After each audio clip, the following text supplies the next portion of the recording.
प्रिय आत्मन नमो नमः। मैं दुर्गेश जोशी उपस्थित हूँ एकादशः पाठ प्राणिभ्यो अपि प्रिय सुहृद पाठ के प्रश्न अभ्यास लेकर। पहला प्रश्न है एक पदेन उत्तरम लिखत। इसका जो क है उसका प्रश्न है कह चंदनदासम द्रष्टुम इच्छति।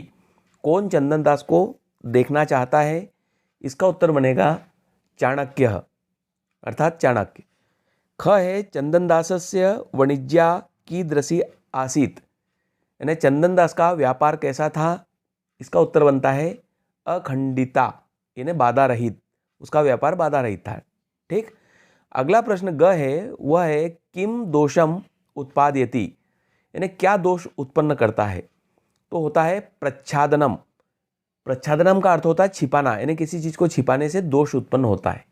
चौथा प्रश्न है चाणक्य कम द्रष्टुम इच्छति। इसका उत्तर है चंदनदासम। प्रश्न था चाणक्य किसको देखना चाहता है, तो उत्तर बन गया चंदनदासम। ठीक है। अगला है कह संकनीय भवति। संकनीय भवति, इसका उत्तर बनेगा अत्यादर, यानी जो अधिक आदर होता है वह शंका करने के योग्य होता है। देखो बहुत अच्छा प्रश्न है, इसको अंडरलाइन कर लेना। हो सकता है कि यह प्रश्न आ जाए कि कौन शंका करने योग्य होता है, तो अत्यादर यानी जहां अधिक आदर होता है वो शंकनीय होता है। ठीक। प्रश्न क्रमांक 2 है अधोलिखित प्रश्नानाम उत्तराणी संस्कृत भाषाया लिखत, यानी नीचे लिखे प्रश्नों के उत्तर संस्कृत भाषा में हमें लिखने हैं। पहला प्रश्न है चंदनदासः कस्य गृहजनम स्वगृहे रक्षति स्म। चंदनदास किसके परिवारजनों को या किसके परिवारजनों की अपने घर में रक्षा कर रहा था? इसका उत्तर बनेगा चंदनदासः अमात्य राक्षसस्य गृहजनम स्वगृहे रक्षति स्म। चंदनदास अमात्य राक्षस के परिवारजनों की अपने घर में रक्षा कर रहा था। दूसरा प्रश्न है तृणानाम केन सह विरोध अस्ति, यानी तिनकों का किसके साथ विरोध है? उत्तर है तृणानाम अग्निना सह विरोध अस्ति। अगला प्रश्न है पाठे अस्मिन् चंदनदासस्य तुलना केन सह कृता, यानी इस पाठ में जो चंदनदास की तुलना की गई है वो किसके साथ की गई है? तो उत्तर बनेगा पाठे अस्मिन् चंदनदासस्य तुलना शिविना सह कृता, यानी पाठ में चंदनदास की तुलना शिवी के साथ की गई है। प्रश्न क्रमांक 2 का घ है प्रीताभ्य प्रकृतिभ्य प्रतिप्रियम के इच्छन्ति, यानी सुखी प्रजाजनों से बदले में कुछ उपकार कौन चाहता है या कौन चाह रहा था ऐसा? तो इसका उत्तर बनेगा प्रीताभ्य प्रकृतभ्य प्रतिप्रियम राजानः इच्छन्ति। सुखी प्रजाजनों से बदले में कुछ उपकार राजा चाह रहे हैं। अगला है और अंतिम है कस्य प्रसादेन चंदनदासस्य वाणिज्या अखंडिता। किसकी कृपा से चंदनदास का व्यापार बाधा रहित था? उत्तर है चंद्रगुप्तस्य प्रसादेन चंदनदासस्य वाणिज्या अखंडिता, यानी कि चंद्रगुप्त की कृपा से चंदनदास का व्यापार बाधा रहित था। तीसरा जो प्रश्न है वह है स्थूलाक्षर पदानी आधृत्य प्रश्न निर्माणम कुरुत, यानी जो मोटे अक्षर स्थूल पद हैं उनके आधार पर प्रश्न का निर्माण करना है। यानी ओवरऑल प्रत्येक अभ्यास की तरह इसमें भी उत्तर दिया है, हमको प्रश्न बनाना है। ठीक। पहला है क शिविना बिना इदम दुष्कर्म कार्यम कह कुर्यात। शिवी को छोड़कर इस कठिन कार्य को कौन कर सकता है? तो इसका प्रश्न बनेगा शिविना की जगह आ जाएगा केन। केन बिना इदम दुष्कर्म कार्यम कह कुर्यात, किसको छोड़कर इस कठिन कार्य को कौन कर सकता है? क्लियर। अगला है प्राणिभ्यो अपि प्रिय सुहृतः, प्राणों से भी प्रिय मित्र होता है या है? तो प्रश्न इसका बनेगा प्राणिभ्यो अपि प्रिय कह। ठीक है ना। अगला है आर्यस्य प्रसादेन मे वाणिज्या अखंडिता, आर्य की कृपा से मेरा व्यापार या वाणिज्य बाधा रहित है। अब इसका प्रश्न बनाना है हमारे को, तो आर्य की जगह क्या हो जाएगा? कस्य हो जाएगा। तो क्या हो जाएगा? कस्य प्रसादेन मे वाणिज्या अखंडिता। घ है प्रीताभ्य प्रकृतिभ्य राजानः प्रति प्रियम इच्छन्ति। सुखी प्रजाजनों से राजा बदले में कुछ उपहार चाहते हैं। तो यहाँ राजानः की जगह क्या आ जाएगा? क्या आ जाएगा। और प्रश्न क्या हो जाएगा? प्रीताभ्य प्रकृतिभ्य के प्रति प्रियम इच्छन्ति। अंतिम है तृणानाम अग्निना सह विरोधो भवति। ठीक है ना। तो तृणानाम की जगह क्या आ जाएगा? केशाम। प्रश्न बन जाएगा केशाम अग्निना सह विरोधो भवति, किनका अग्नि के साथ विरोध होता है? प्रश्न क्रमांक 4 है यथा निर्देशम उत्तरत। इसका भाव ये होता है कि जैसा निर्देश दिया गया है वैसे उत्तर लिखिए। जैसे इंग्लिश में डू एच डायरेक्ट होता है ना, उस प्रकार से। क है अखंडिता में वाणिज्या, अस्मिन वाक्य क्रियापदम किम, इस वाक्य में क्रियापद क्या है, तो इसका उत्तर हो जाएगा अखंडिता। ख है पूर्वम अनृतम इदानीम आसीत इति परस्पर विरुद्धे वचने अस्मात् वाक्यात् अधुना इति पदस्य समानार्थक पदम चित्वा लिखत, यानी जो अधुना है इसका समानार्थक पद लिखना है, तो इसका उत्तर बनेगा इदानीम। क्लियर। ये जो ग है इसका है आर्य किम में भयम दर्शयसि, अत्र आर्य इति संबोधन पदम कस्मै प्रयुक्तम, यानी ये जो आर्य शब्द है किसके लिए प्रयुक्त किया गया है, तो इसका उत्तर बनता है चाणक्याम। घ है प्रीताभ्य प्रकृतिभ्य प्रति प्रियम इच्छन्ति राजानः, अस्मिन वाक्य कर्तुप्रदम किम, यानी इसमें कर्तुप्रद क्या है, कर्तापद, तो इसमें आ जाएगा राजानः, इसका उत्तर हो जाएगा राजानः।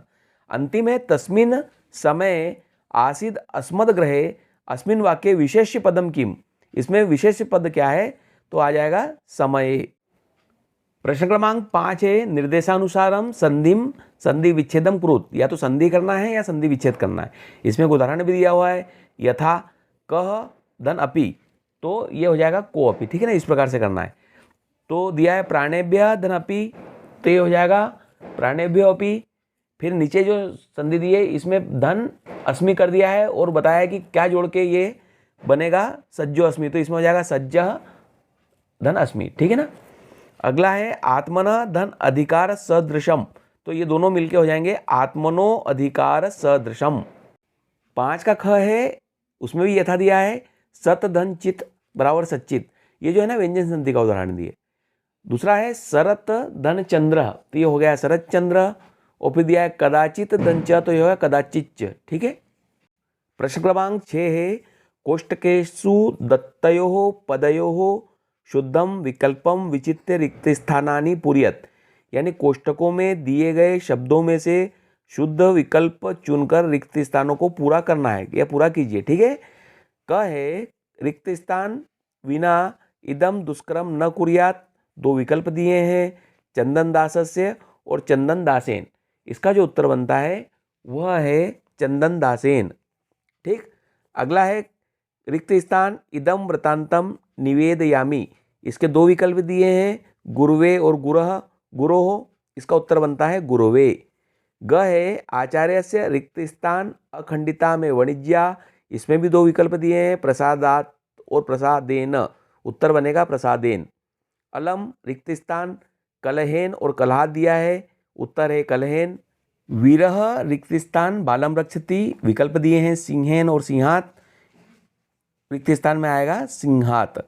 फिर दिया है रिक्त स्थान भीतः मम भ्राता सोपानात अपतत, विकल्प है कुक्करेन और कुक्करात, उत्तर बनेगा कुक्करात। फिर दिया है छात्र रिक्त स्थान प्रश्नम पृच्छति, विकल्प है आचार्यम और आचार्येण, उत्तर बनेगा आचार्यम। प्रश्न क्रमांक 7 में लिखा हुआ है अधोदत्त मंजूषात समुचित विलोम पदानि गृहीत्वा लिखत, यानी नीचे जो मंजूषा दी गई है या नीचे जो शब्द दिए गए हैं उनसे उचित विलोम शब्द लिखना है। क्लियर। पहला है अनादरः, तो अनादरः का हो जाता है आदरः। दूसरा है दोषः, तो दोषः का हो जाता है गुणः। तीसरा है पूर्वम, तो पूर्वम का हो जाता है पश्चाद। चौथा है सत्यम, तो उसका हो जाएगा असत्यम। 5वां है इदानीम, तो उसका हो जाएगा तदानीम। और अंतिम है अत्र, तो उसका हो जाएगा तत्र। प्रश्न क्रमांक 8 है उदाहरणम अनुसृत्य अधोलिखितानि पदानि प्रयुज्य पंचवाक्यानि रचयत। देखिए ये आपके दिमागी कसरत के लिए बहुत अच्छा प्रश्न है, और इस प्रश्न को अगर आप हल करते हैं तो आपकी संस्कृत के ऊपर पकड़ बनेगी। इसने यानी उदाहरण के अनुसार जो शब्द दिए हैं उनसे आपको वाक्य बनाना है। इन्होंने उदाहरण दिया है निष्क्रम्य, निष्क्रम्य का वाक्य बनाया है शिक्षिका पुस्तकालयात निष्क्रम्य कक्षाम प्रविशति, अर्थात शिक्षिका पुस्तकालय से निकलकर कक्षा में प्रवेश करती है। अब जो वाक्य दिए, जो शब्द दिए हैं उनके वाक्य बनाने हैं। पहला शब्द है उपसृत्य, इसका बनाया है हमने आदित्य मातरम उपसृत्य प्रणमति। अगला जो शब्द है वो है प्रविश्य, उसका हमने वाक्य बनाया है आचार्य कक्षाम प्रविश्य पाठयति। अगला है द्रष्टुम, इसका हमने बनाया है लता चलचित्रम द्रष्टुम इच्छति। फिर है इदानीम, इदानीम का बनेगा सह इदानीम खेलती, यानी वह इस समय खेलता है। और अंतिम है अत्र, इसका बनेगा अत्र मनोहरम तड़ाग अस्ति, यहाँ बहुत अच्छा सुंदर सा तालाब है। प्रिय आत्मन, हमारा यह 11वां पाठ प्रश्नोत्तर के साथ यहाँ समाप्त होता है। हम अगले और अंतिम पाठ के साथ बहुत शीघ्र आपसे मिलेंगे। तब तक के लिए आप सभी को नमो नमः।